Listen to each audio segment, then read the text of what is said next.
Bom, vamos conversar um pouco, né, sobre essa proposta de tema que nos foi oferecida, que nos foi sugerida, que eu chamaria mais um assunto, né, do que um tema, que é necessário nascer de novo. Então vamos conversar sobre esse assunto, sobre esse tema, calçando-nos no capítulo 3 do Evangelho de João, que é o diálogo de Jesus com Nicodemos, e também calçando-nos no pensamento espírita, né, mais detidamente no Livro dos Espíritos e no Evangelho segundo o Espiritismo, já que a ideia do nascer de novo nos leva a um dos postulados espíritas, a um dos princípios fundamentais da doutrina espírita, que é a reencarnação.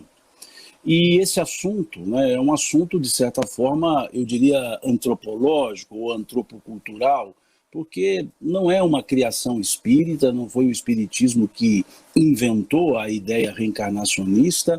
Nós temos essa ideia em diversos povos, não vamos aqui recitar quaisquer das citações do livro dos Vedas, por exemplo, do Bhagavad Gita, do Zen de Avesta, que são livros da cultura oriental que trazem a ideia reencarnacionista de uma forma muito clara, né? Podemos trazer o livro de Daniel, o profeta Jeremias, o profeta Isaías, todos eles tratavam de assuntos que nos faziam entender o aspecto reencarnatório, né? Então, é algo que já existe desde os tempos, né? Entre os gregos, o pensamento platônico, né? de Platão, ele trazia muito a ideia reencarnacionista, a palingênese ou palingenesia, né? Que é justamente o nascer novamente.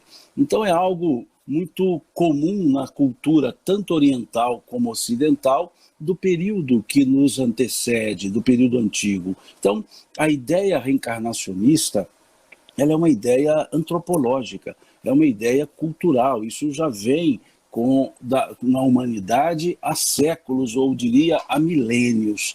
Então não é nada novo ou nova a ideia da reencarnação.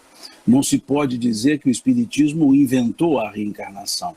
O que aconteceu é que, pelo pensamento espírita, pôde-se aprofundar, pôde-se estudar com um pouco mais de cuidado essa ideia reencarnacionista. E, sendo esse elemento cultural, sendo esse elemento, por assim dizer, antropológico, nós também temos a ideia reencarnacionista no Novo Testamento, nós temos a ideia reencarnacionista no pensamento do Cristo. Né? Apenas para um fundamento, antes que analisemos especificamente a passagem de Nicodemos, nós temos, por exemplo, o capítulo 9 do Evangelho de João, uma passagem significativa, uma passagem em que Jesus está com seus discípulos andando pela rua, e eles se deparam com um homem, uma pessoa, chamado no texto de um cego de nascença. Cego de nascença. E quando eles passam, um dos discípulos pergunta a Jesus: Senhor, quem pecou para que ele nascesse cego? Foi ele ou foram seus pais? Vejamos a pergunta. Quem pecou para que ele nascesse cego? Foi ele ou foram seus pais? A pergunta foram seus pais, ela advém do capítulo 20 do livro Êxodo, lá do Velho Testamento. Quando, numa forma do pensamento hebreu, do pensamento hebraico, colocou-se que Deus puniria a iniquidade dos pais nos filhos, né, até as terceira e quarta gerações, que é uma ideia contida logo no início, no capítulo 20, no primeiro versículo do livro Êxodo. Então era da cultura e claramente apresentada essa ideia de um pouco, diria, errônea, mas a ideia de um Deus punitivo e que ele punia a iniquidade dos pais nos filhos. Então caberia a pergunta: foram seus pais? E a pergunta: foi ele? Se ele já nasceu cego, como essa pergunta caberia, senão se aquele que perguntou trazia o pensamento reencarnatório? Como perguntar se foi o próprio cego, a própria pessoa que nasceu cega, que pecou para que nascesse cega, se essa pessoa que perguntou não tivesse a cultura reencarnacionista? Por isso a pergunta: foi ele? é denotativa de uma cultura reencarnacionista. E Jesus não corrige, ele apenas responde, mas não diz assim, como você me pergunta, foi ele? Lógico que não foi, porque ele não existia, a alma foi criada agora. Não, Jesus não deu essa resposta. Ele apenas respondeu dentro do contexto, né, que nem ele nem seus pais, mostrando um outro aspecto para a prova daquela pessoa. Mas ele não fez a correção, e Jesus corrigia. Jesus corrigia tudo que fosse contrário à lei natural. Como ele mesmo disse, eu não vim destruir a lei, mas dar-lhe o seu verdadeiro cumprimento.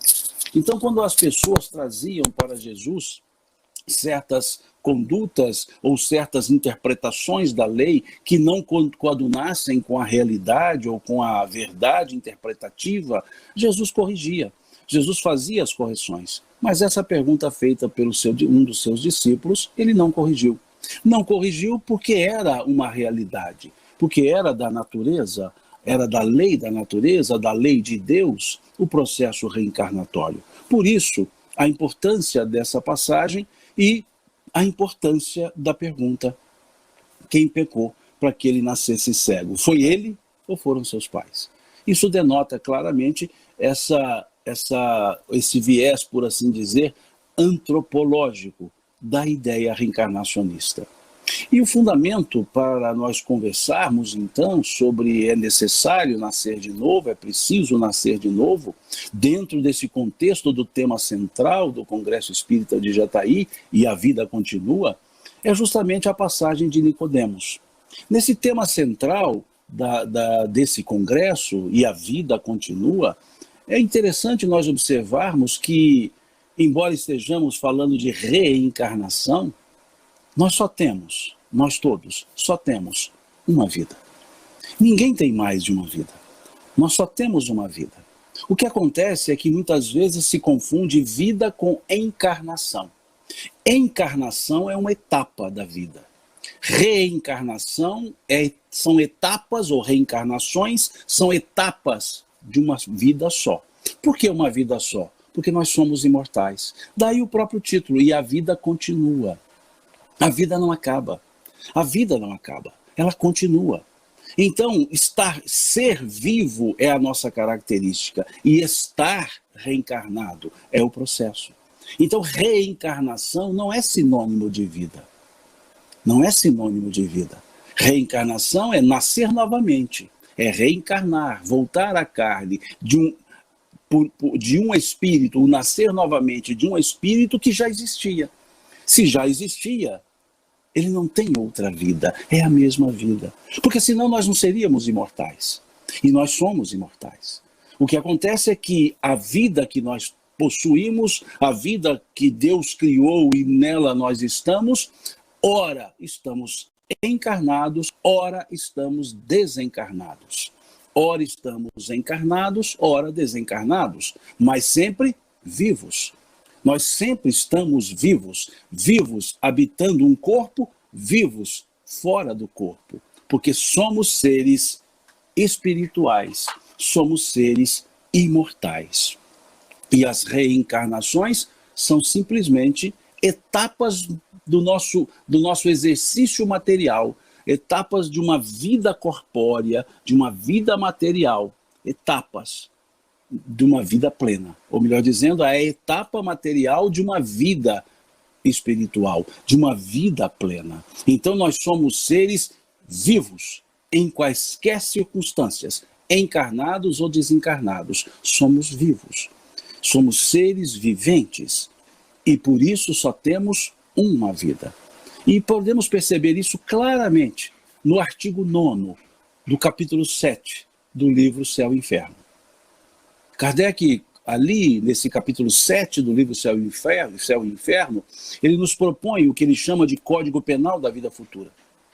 E nesse Código Penal da Vida Futura, que são 33 artigos somente, ele nos apresenta no artigo 9º, no item 9º desse Código Penal, a ideia justamente da vida plena, da vida única e das etapas encarnatórias.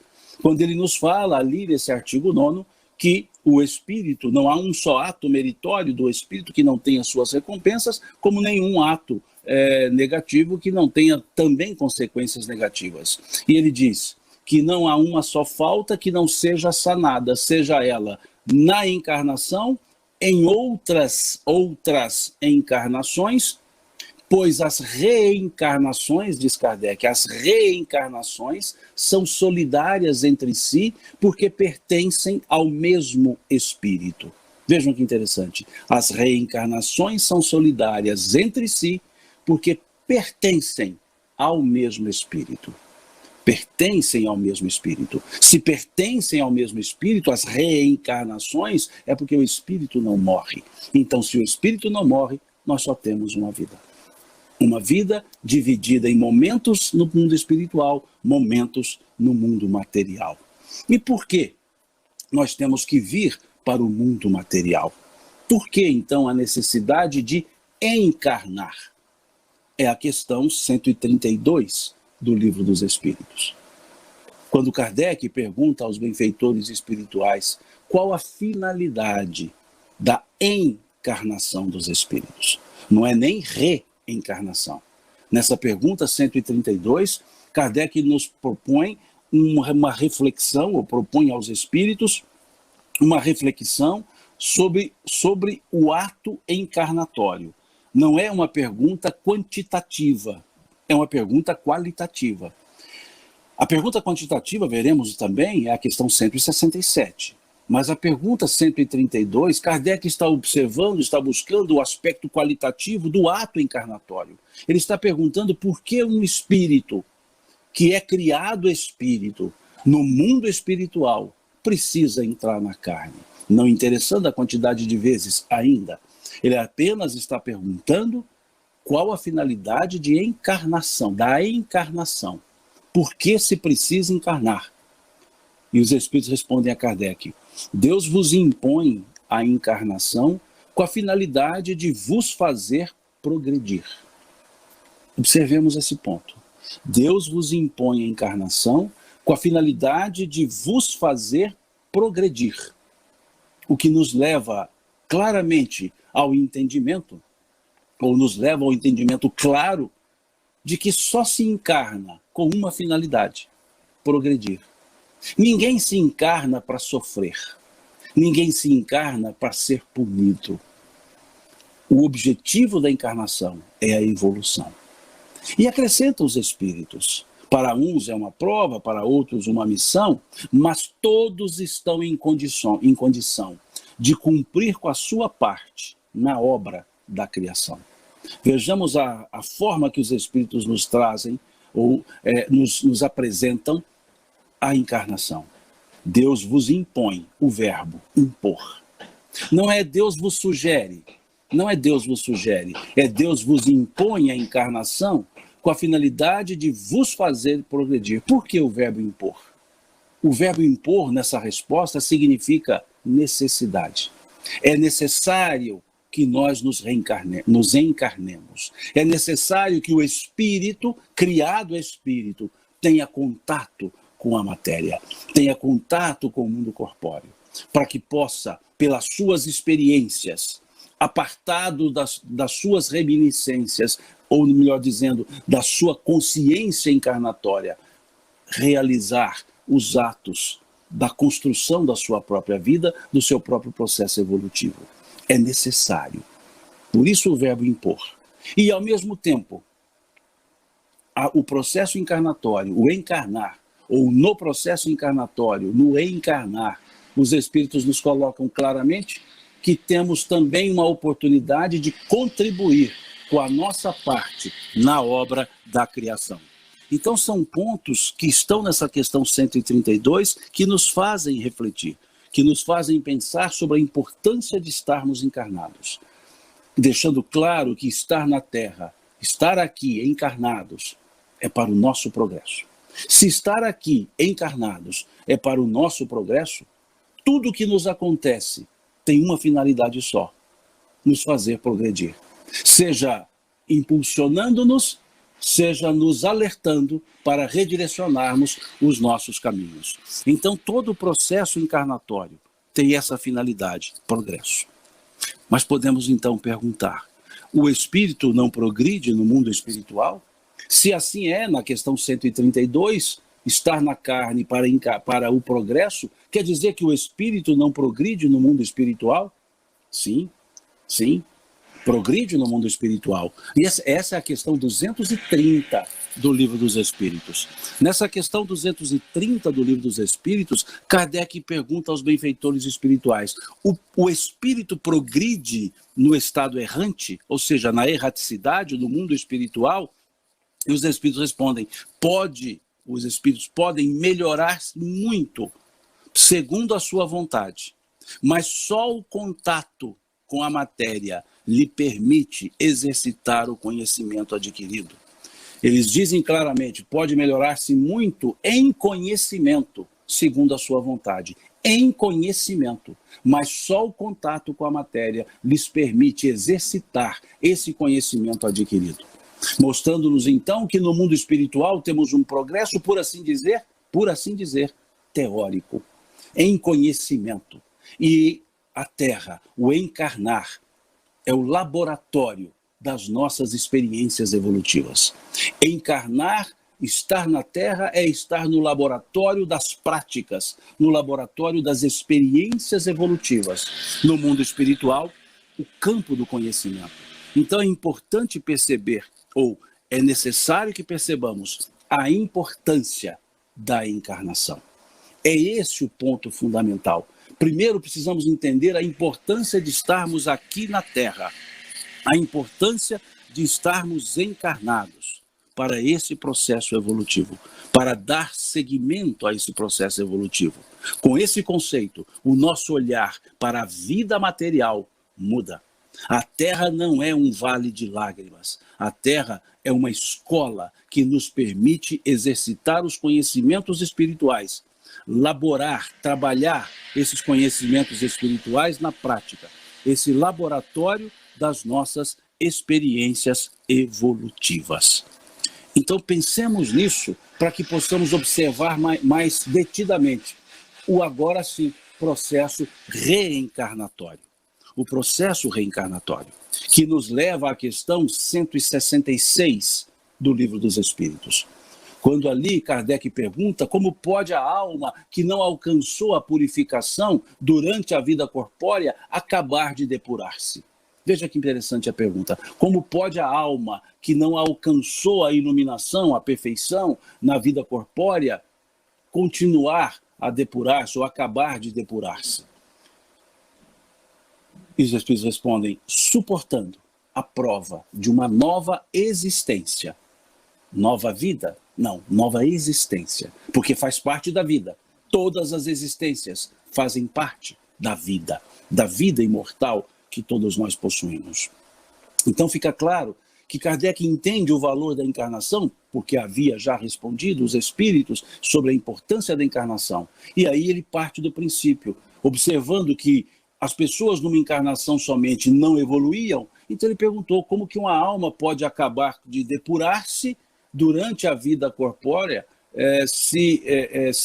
como que ela pode acabar o seu processo, melhor dizendo, né, alcançar a perfeição, que é o que está na pergunta, durante a vida corpórea, se ela não conseguiu numa só existência. E eles respondem: suportando a prova de uma nova existência. É interessante. E na questão seguinte, a 166A, Kardec vai perguntar se a alma realiza essa nova existência, se há uma transformação nessa nova existência. E aí os espíritos dizem que a alma, ao se depurar, sem dúvida se transforma. Mas para que isso aconteça, ela necessita de prova de vida corporal. É a 166A, prova de vida corporal. Então isso deixa claro para nós todos a necessidade da vida material, e quantas vezes forem necessárias, nós viremos para a vida material, até que não mais precisemos. A depuração já tenha ocorrido e o processo de perfeição possível já esteja atendido. Com base nesse raciocínio, então, em que os Espíritos explicam, nessa questão 166A do Livro dos Espíritos, que há sim, a cada processo de melhoria, um aspecto depurativo, Kardec pergunta, então, na questão 167. Qual a finalidade da reencarnação dos espíritos? Na questão 132, ele perguntou qual a finalidade da encarnação dos espíritos. E na 167, ele pergunta qual a finalidade da reencarnação dos espíritos. Partindo do princípio, então, da depuração trazida na questão 166 e questão 166A, os espíritos dizem expiações, expiação. Mas acrescentam aprimoramento progressivo da humanidade. Aprimoramento progressivo. Na questão 132 foi dito que a finalidade encarnatória é o progresso.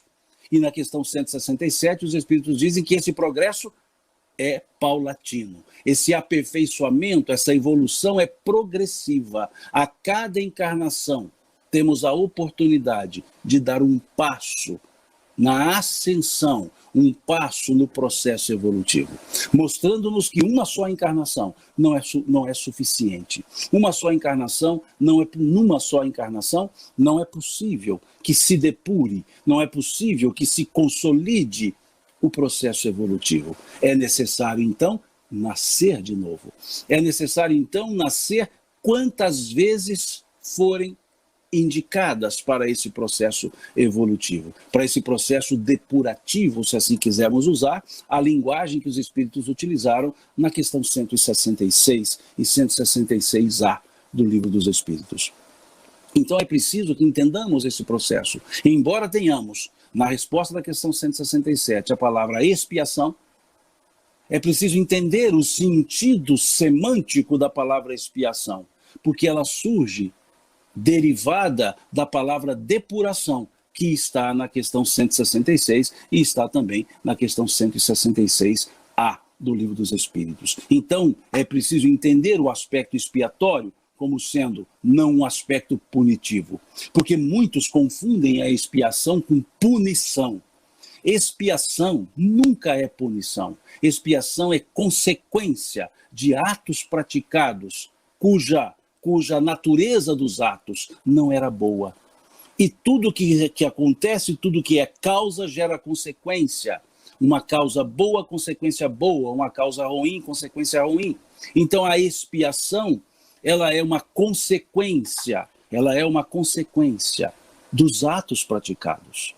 E, ao mesmo tempo, ela é um alerta para justamente dizer que algo não foi bem feito no passado, porque se bem feito fosse, não haveria aquela situação adversa do presente. Então, ao mesmo tempo que é uma consequência, é também um alerta, é também um indicativo que algo não está bom.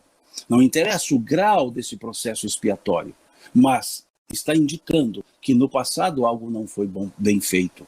E ao mesmo tempo está dizendo para que mudemos ou mude o pensamento, o sentimento, a maneira de enxergar, a maneira de agir no momento atual, para que no futuro não haja consequências funestas, como vemos no artigo 9º do capítulo 7 do livro Céu e Inferno.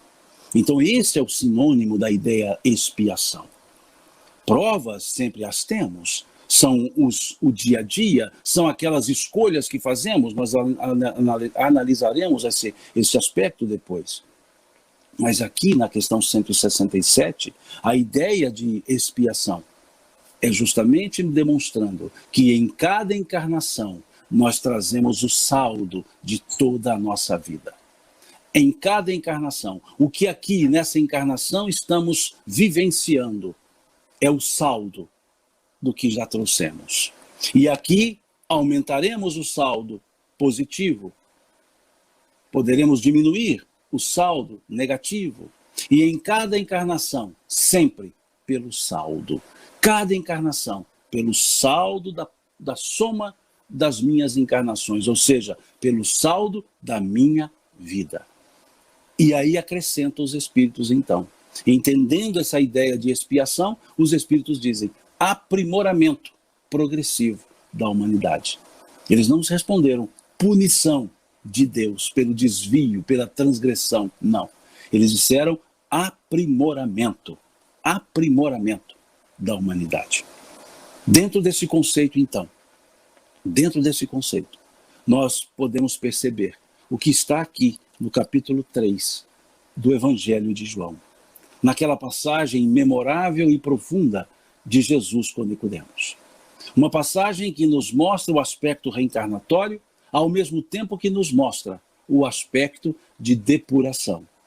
Porque aqui na passagem nós temos o renascimento, nascer de novo, e o renascimento de renovação de conceitos.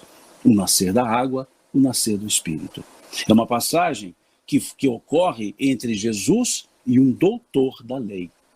Um doutor, um membro do Sinédrio, um conhecedor profundo da lei de Moisés. E a passagem, ela começa com uma resposta de Jesus, depois de uma exaltação.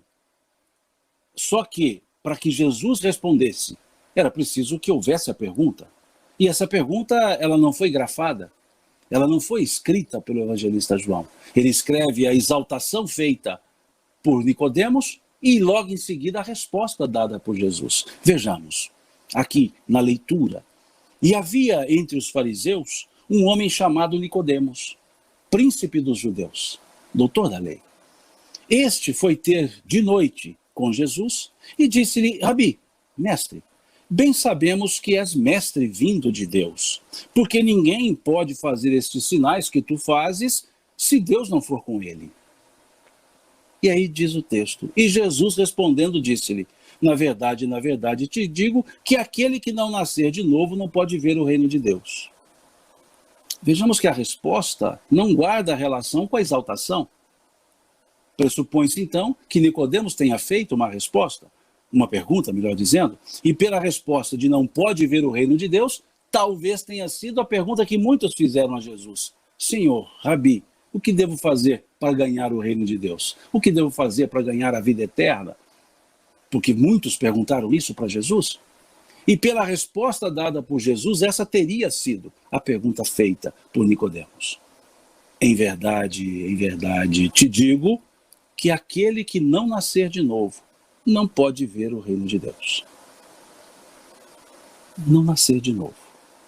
Disse-lhe Nicodemos: como pode um homem nascer sendo velho? O que mostra que Nicodemos havia entendido a resposta. O nascer de novo no sentido físico. No sentido físico. Porque senão ele não perguntaria a Jesus: como pode um homem nascer sendo velho? O entendimento foi que Jesus falava de um aspecto material, de um aspecto de nascer. É interessante, porque em algumas traduções, vocês encontrarão: é necessário nascer do alto.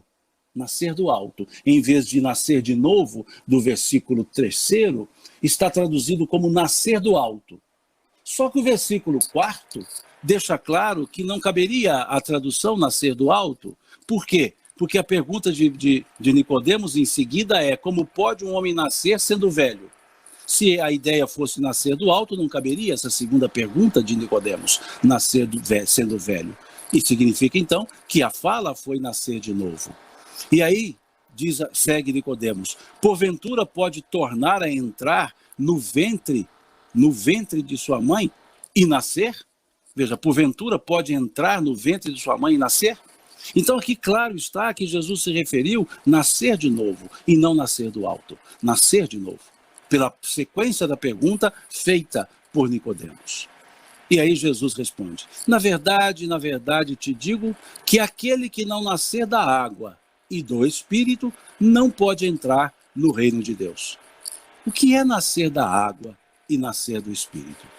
O elemento água, na cultura antiga, tanto hebraica quanto grega, significava a origem da matéria.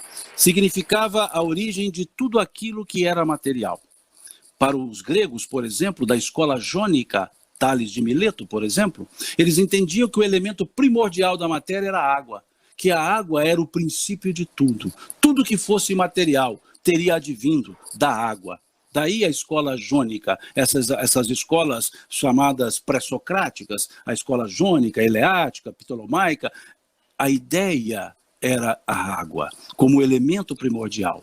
Para os hebreus, também, a água significava a origem da matéria. Tanto é que logo no primeiro versículo do capítulo 1 do Gênesis bíblico, nós temos lá, ou melhor dizendo, no segundo versículo, e o Espírito de Deus pairava sobre as águas. Naquele momento existia Deus e a matéria criada. No princípio, criou Deus os céus e a terra. E aí diz o seguinte, e o Espírito de Deus pairava sobre as águas, mostrando que, para os hebreus, a água era o início de tudo que fosse o material. A água simbolizava a vida material, a água simbolizava a vida corporal. Então aí cabe claramente a resposta de Jesus, é necessário nascer da água e nascer do Espírito. Sim, uma renovação espiritual, uma depuração, um processo de evolução. Em outras palavras, dizia Jesus, é necessário nascer da água, ou seja, nascer corporalmente, para renovar-se espiritualmente. É necessário nascer novamente para seguir o seu processo evolutivo.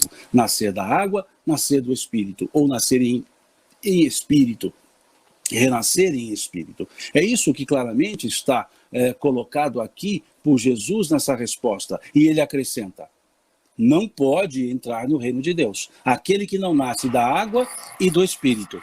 Ele deixa claro, então, que os dois processos, o processo de renascimento físico, o processo de renovação espiritual. E ele segue, o que é nascido da carne é carne, o que é nascido do Espírito é Espírito. O que é nascido do Espírito é Espírito. É Espírito, e aqui é importante observar, o que é nascido do Espírito, essa palavra Espírito é com E maiúsculo. O que é nascido do Espírito é maiúsculo. É Espírito, é minúsculo. Veja que interessante. É Espírito, nascido do Espírito é maiúsculo. A individualidade espiritual é Espírito, com E minúsculo, ou seja, a essência, a renovação espiritual. Muito claro na própria grafia que está no versículo 6 do capítulo 3 do Evangelho de João. Então deixa claro Jesus que nasce da carne é carne, ou seja, reencarnar é reencarnar, mas evoluir depende da vontade do Espírito. Não é o fato de estar encarnado que fará a evolução, é o fato de estar encarnado que permitirá a evolução, porque dependerá da renovação dos conceitos do próprio encarnado, do próprio encarnante, ou seja, nascer em espírito também, renovar-se também. E depois diz Jesus, e o Espírito sopra para onde quer e ouves sua voz, mas não sabes de onde vem nem para onde vai, assim é todo aquele nascido do Espírito. E aqui cabe uma outra observação, a palavra utilizada para a tradução. João escreve em grego, e a palavra que ele utiliza aqui é pneuma. Pneuma pode ser traduzido como espírito e pode ser traduzido como vento. Daí o nome pneumático, né? Pneu de automóvel. O que é isso? Ar. Então, por isso, algumas traduções dizem o vento sopra. Outras traduções dizem o espírito sopra. Porque a ideia para o grego, pneuma, ar, o espírito também era o mesmo termo, a mesma palavra.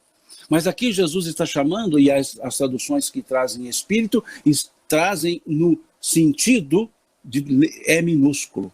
Não de individualidade, mas de E minúsculo, ou seja, a renovação. Não sabe de onde vem nem para onde vai, porque depende das ações, das atitudes do próprio Espírito, do próprio encarnado. E Nicodemos, então, diz assim, como pode ser isso? Como pode esse nascer da água, nascer do Espírito, nascer corporalmente, renovar-se? E Jesus responde a ele, tu és mestre em Israel e não sabes isto? Veja, Nicodemos era um doutor da lei, e Jesus vai dizer, você é um doutor da lei, você conhece, você é um mestre em Israel e não sabe disso?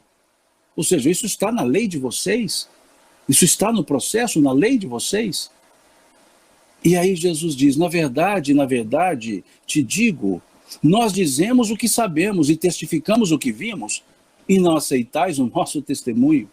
Se vos falei de coisas terrestres e não crestes, como crereis se vos falar das celestiais? Ou seja, Nicodemos, se eu estou falando para você de coisas que acontecem aqui na Terra, que são da lei natural, como você quer entender as coisas mais profundas que são do mundo espiritual? mostrando que esse diálogo era um diálogo terreno, um diálogo feito aqui de coisas que acontecem aqui. Nascer de novo. Para esse processo depurativo, para esse processo evolutivo, o nascer de novo fisicamente, materialmente, para que possamos renovar nossos conceitos, nascer em espírito, seguir o processo evolutivo, nascer em espírito. Então, quando dizem que essa passagem fala de renovação, sim, também fala de renovação, nascer do espírito, mas fala também de nascimento físico, nascer do corpo, nascer novamente. É isso que está nesse capítulo 3 do Evangelho de João. E aí é preciso perceber, como nos fala o Espírito Santo Agostinho, no capítulo 14 do Evangelho segundo o Espiritismo, salvo engano, no item 9, salvo engano. Ele diz, compreendei que quando produzis um corpo, a alma que nele habita vem do espaço para progredir. Olha que interessante. Sabeis bem, compreendei que quando produzis um corpo, a alma que nele habita vem do espaço para progredir. Veja a fala de Santo Agostinho. Salvo engano, no item 9 do capítulo 14 do Evangelho segundo o Espiritismo. Esse aspecto de progresso. Produzimos um corpo, a gametogênese, a fecundação produz o corpo, mas o espírito que habita esse corpo vem do espaço, diz Santo Agostinho, para progredir. Então estamos aqui na Terra só com esse propósito. Só para esse propósito. Progredir. Nada além disso. Progredir. E é importante percebermos esse aspecto do progredir. Por que é importante? Porque nós progredimos, como está na questão 132, há uns provas, missões, expiações, nós progredimos. E como é esse processo, então, encarnatório? Como se processa essa ideia? Isso nos leva à questão 258 do Livro dos Espíritos, 258A do Livro dos Espíritos. Quando ali Kardec pergunta aos espíritos, e essa questão 258, ela abre um conjunto de questões que tem por subtítulo Escolha das Provas, mostrando-nos como acontece o processo de escolha das provas antes da encarnação, antes de reencarnar. Quer dizer que a reencarnação, ou estar aqui na Terra, não é algo fortuito. Os acontecimentos de graus de importância não são fortuitos, não são casuais. Eles têm causa. E nós escolhemos. É a questão 258, quando Kardec pergunta quando no estado errante, quando na erraticidade, e antes de se reencarnar, o espírito tem consciência das coisas que lhe sucederão durante a vida corpórea? Veja que interessante. Quando no estado errante, antes de se reencarnar, o espírito tem consciência dos acontecimentos que lhe ocorrerão durante a vida corpórea? E os espíritos respondem, ele próprio escolhe o gênero de provas que quer suportar. E é nisso que consiste o seu livre-arbítrio. Veja a resposta dos espíritos. Ele próprio, o reencarnante, escolhe o gênero de provas que deve passar. E nisso consiste o seu livre-arbítrio. Olha que coisa interessante. O nosso livre-arbítrio pleno é exercido quando estamos programando as nossas provas existenciais. Ali dizemos, escolhemos o gênero, problemas de saúde, gênero, problemas de relacionamentos. Nós não escolhemos a doença A, B e C, nós não escolhemos a circunstância relacional A, B e C, há um gênero. Isso é escolhido. E o espírito ali vai exercer o seu livre-arbítrio, avaliar com os benfeitores espirituais as circunstâncias, as condições, e aceitar ou não aqueles processos. Em outras palavras, apenas para fins didáticos,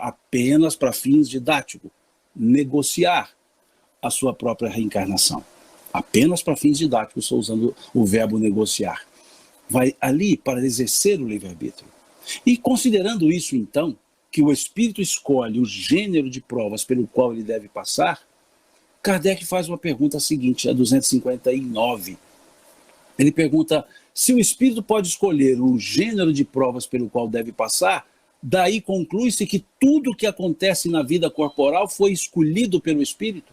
Vejam, tudo o que acontece na vida corporal foi escolhido pelo espírito?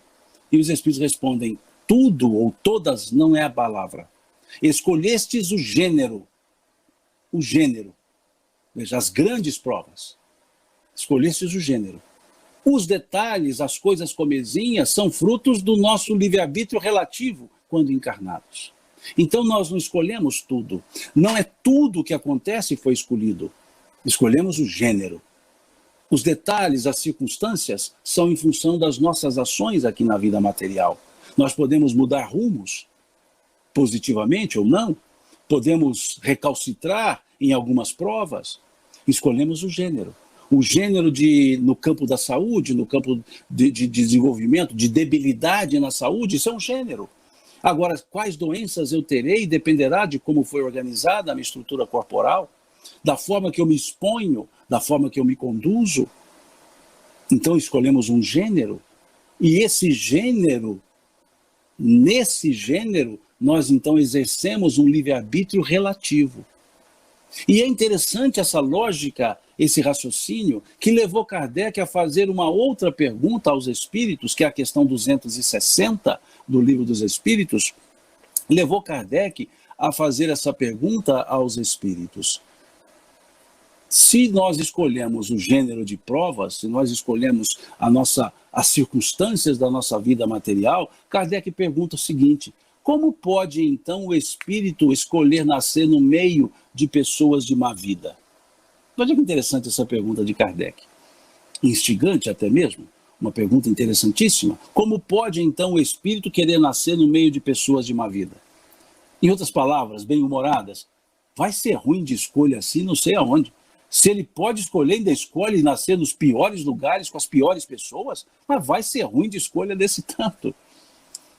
E os espíritos respondem: é necessário que ele seja colocado no meio onde possa exercer a prova escolhida. Pois bem, aquele que tem o instinto do roubo, para domá-lo, necessário se faz conviver com ladrões. Vejam que precisão de resposta. Vejamos a precisão dessa resposta. É necessário que o espírito seja colocado no meio onde ele possa exercer a prova escolhida. E eles dão um exemplo. Pois bem, aquele que é dado ao instinto do roubo, para domá-lo, necessário se faz conviver com ladrões. Como que eu domarei um instinto se eu não estou sendo instigado nesse instinto? Vejam que interessante. Essa pergunta está nos dizendo, em outras palavras, que nós estamos encarnados no lugar certo. Nós estamos encarnados com as pessoas certas. Nós estamos encarnados no momento certo. Estamos no momento certo, estamos no lugar certo, estamos com as pessoas certas para agir de maneira certa ou para agir de maneira correta. Esse é o ponto que talvez nos complicamos. Embora estejamos no momento certo, embora estejamos com as pessoas certas, embora estejamos no lugar certo, nem sempre fazemos, nem sempre agimos da maneira certa, da maneira correta. E por não exercer, por não agir da maneira correta, da maneira produtiva, da maneira útil, nós acabamos recalcitrando e aí temos que retornar à vida material. Até que, com as pessoas certas, no momento certo, eu possa, e no lugar certo, eu possa ter a conduta certa. E assim fazendo, vou me depurando. Muito lógica, muito bem colocada a pergunta de Kardec da 260 e mais ainda a resposta dada pelos espíritos. Como pode um espírito querer nascer no meio de pessoas de má vida? E eles respondem: é necessário que o espírito seja colocado no lugar onde possa exercer a prova escolhida. Pois bem, para aquele que tem o instinto do roubo, para domá-lo, necessário se faz conviver com ladrões. Veja que interessante. Conviver com ladrões. Estar no momento certo. Estar com as pessoas certas. E aí entendemos o que está no capítulo 5 do Evangelho segundo o Espiritismo. O que está nesse capítulo 5, quando escreve Kardec, o espírito frequentemente renasce no meio em que já viveu. Veja que interessante. O espírito frequentemente renasce no meio em que já viveu, para estabelecer novamente as relações rompidas do passado. Estabelecer novamente. Então, mais uma vez, estamos no lugar certo, estamos na família certa, sim. Frequentemente estamos, não quer dizer constantemente. A fala de Kardec não é o espírito constantemente renasce no meio que já viveu, é frequentemente. Porque na família nós temos pessoas com as quais já convivemos, mas temos também espíritos com os quais nunca convivemos, mas que temos provas em comum. Estou com espíritos afinizados a mim, em termos de necessidades provacionais. Posso não tê-los conhecido ainda. E pela primeira vez nos encontramos na família, na mesma família.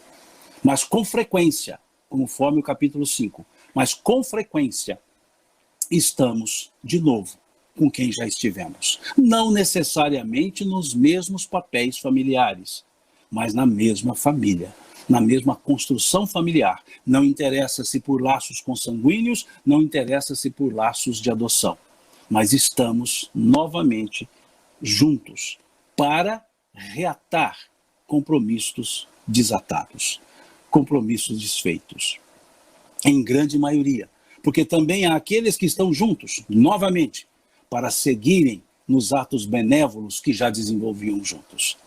Por isso os espíritos utilizaram do advérbio frequentemente e não o advérbio constantemente. Estamos no lugar certo para reparar ou estamos no lugar certo para continuar as ações boas que vinham ou reparar as ações ruins que praticamos.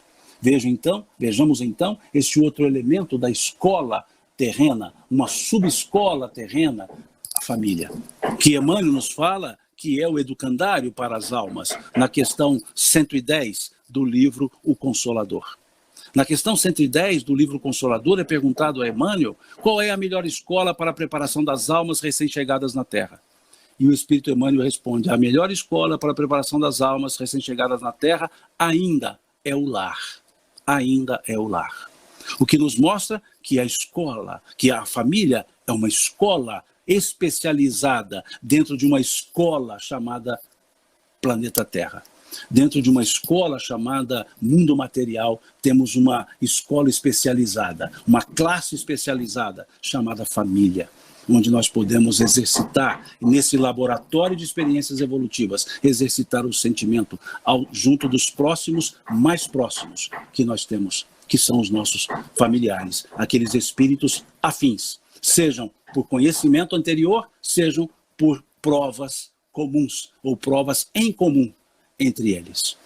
Isso é o que está na questão 110 do livro Consolador e é o que está também claramente estabelecido no capítulo 5 do Evangelho segundo o Espiritismo.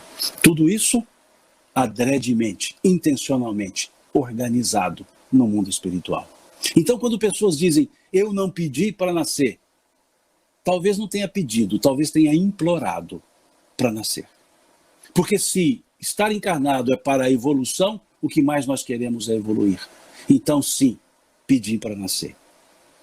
Tem uma letra de música que diz, eu não pedi para nascer, eu não nasci para o trabalho. Não, pedimos sim para nascer e nascemos para o trabalho, sim. Pedimos. E os nossos pais aceitaram que viéssemos nessa família. E nós aceitamos que também tivéssemos esses espíritos como nossos pais. Aceitamos os nossos irmãos e criamos os laços mais fortalecidos de família, pelos laços dos compromissos espirituais. É isso que nós percebemos, então, quando olhamos essas três questões, 258, 259 e 260 do Livro dos Espíritos. A escolha das provas. Então, ninguém está aqui por acaso, ninguém está aqui por descuido, ninguém estava andando no mundo espiritual, escorregou-se e caiu na terra. Não. Todos nós viajamos para a terra, viajamos para cá. Todos nós viemos para cá. Com um objetivo só, evoluir. Com um objetivo só esse, crescer. E as dores pelas quais passamos são instrumentos criados pela lei de Deus, como consequência, para redirecionar a nossa atenção, as nossas ações, para um caminho melhor. E nunca são punições, e nunca são ferramentas punitivas de Deus. São ferramentas educativas. Ferramentas que nós escolhemos usar quando temos uma conduta errônea. Como consequência. Isso mostra então esse aspecto da reencarnação. Mostra-nos claramente a força dessa fala de Jesus para Nicodemos. É necessário nascer de novo. Necessário. O necessário de Jesus é o verbo impor, da questão 132 do Livro dos Espíritos. Deus vos impõe a encarnação, com a finalidade de vos fazer progredir. E esse processo, então, essa chegada aqui na Terra, por assim dizer, essa chegada aqui na Terra, nós vemos na questão 344 do Livro dos Espíritos, quando Kardec pergunta aos benfeitores espirituais em que momento a alma se une ao corpo. Porque vejam, somos um espírito e há um processo corporal, um processo de gestação, de fecundação e gestação sendo desenvolvido. E aí, então, nessa questão 344, Kardec pergunta em que momento a alma se une ao corpo. E os espíritos nos mostram que não é um momento, é um processo. Dizem, a união começa na concepção e se completa no momento do nascimento. A união começa na concepção e se completa no nascimento. O que ele está dizendo? É um processo. É um processo que começa na concepção. Houve a gametogênese, houve a concepção, os dois gametas se fundiram e ali concebeu-se.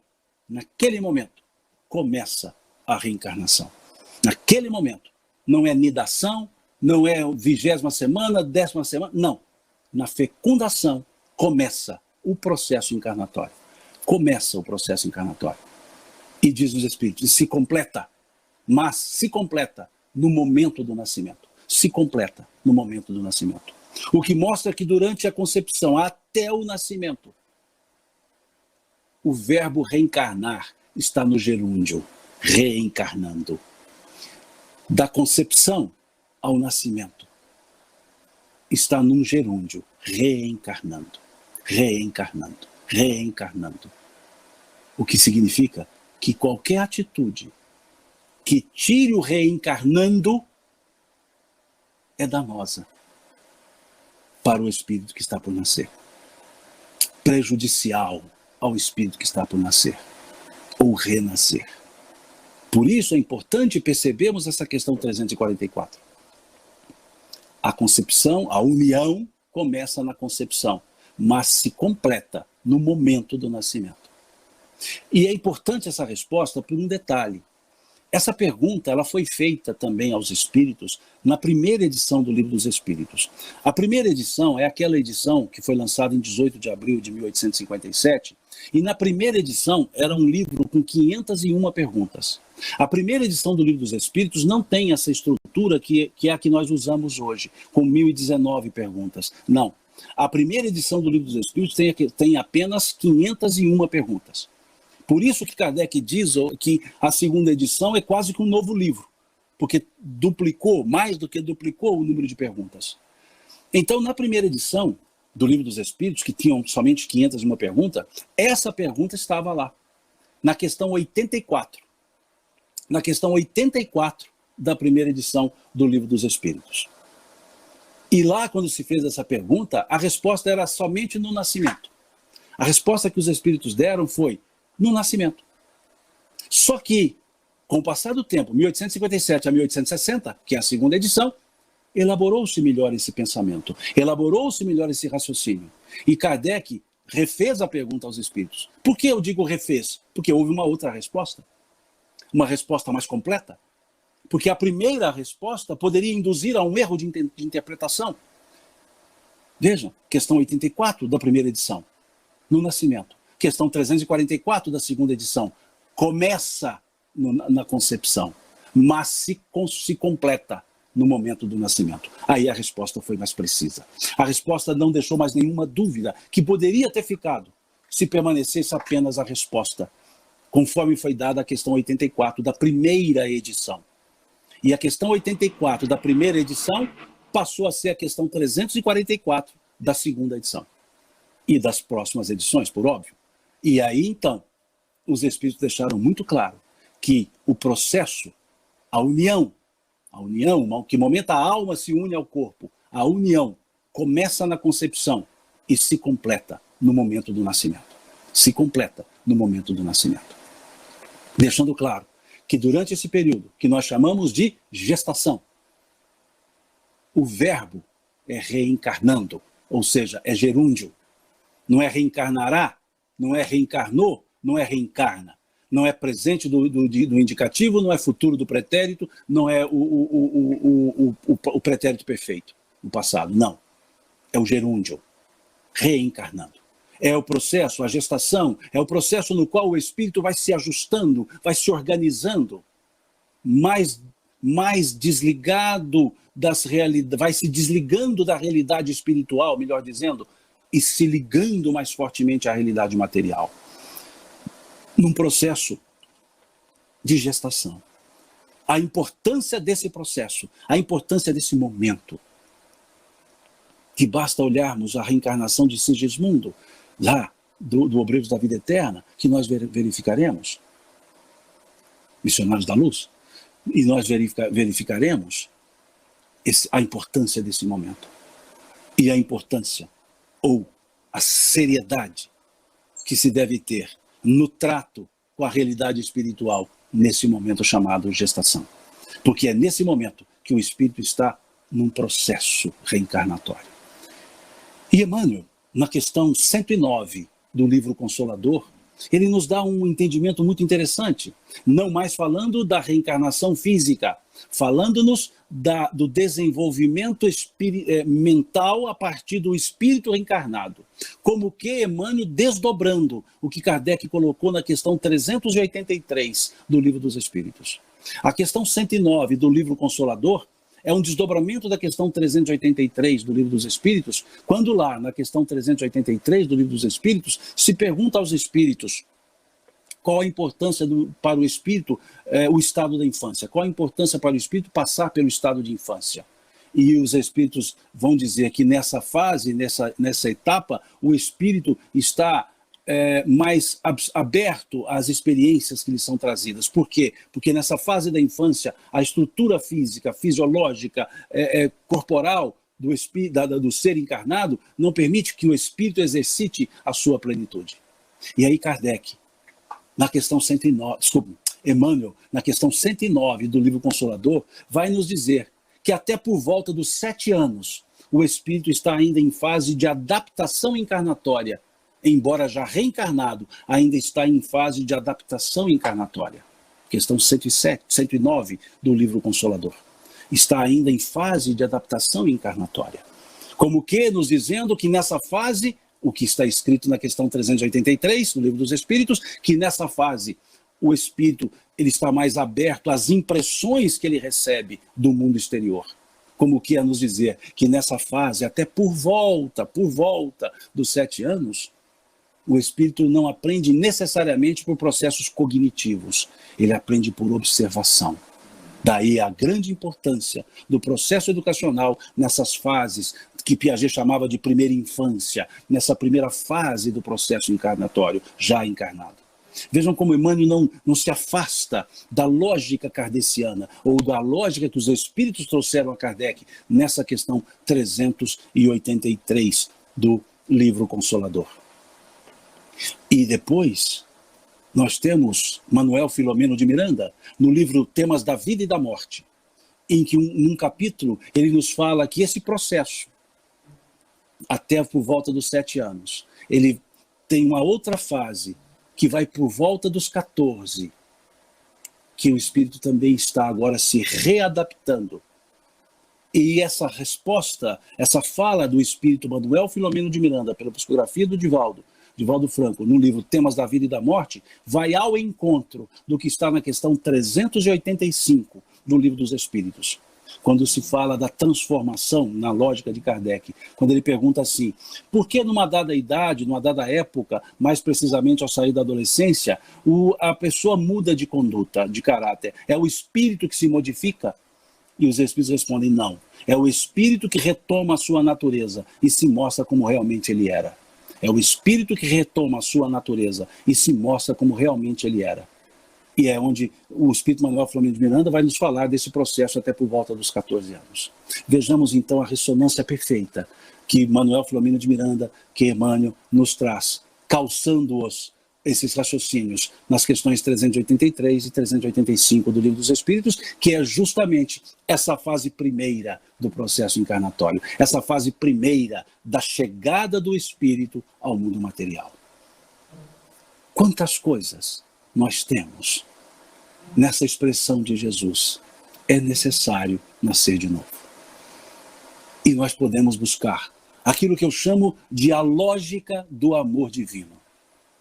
Porque para mim, salvo engano, salvo melhor juízo, para mim, a reencarnação expressa a lógica do amor divino.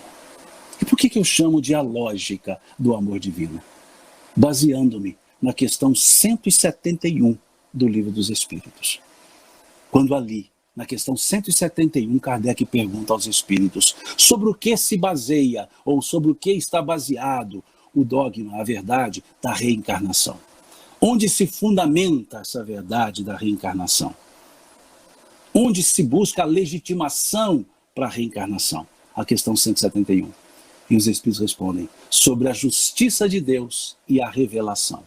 Pois, já dissemos, um bom pai sempre deixa abertas as portas para o arrependimento dos seus filhos.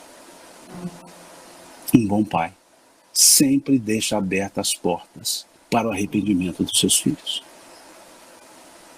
Esse é o amor de Deus, que nos permite reencarnar quantas vezes necessárias forem para o nosso processo. Porque nenhuma ovelha, como disse o Cristo no capítulo 10 do Evangelho de João, nenhuma ovelha do seu aprisco ficaria perdida. Nenhuma só ovelha do meu rebanho se perderá, disse o Cristo. E é justamente aí, na reencarnação, que nós encontramos essa lógica do amor divino. Onde se fundamenta a verdade da reencarnação? Na justiça de Deus e na sua revelação. Pois um bom pai sempre deixa abertas as portas para o arrependimento dos seus filhos.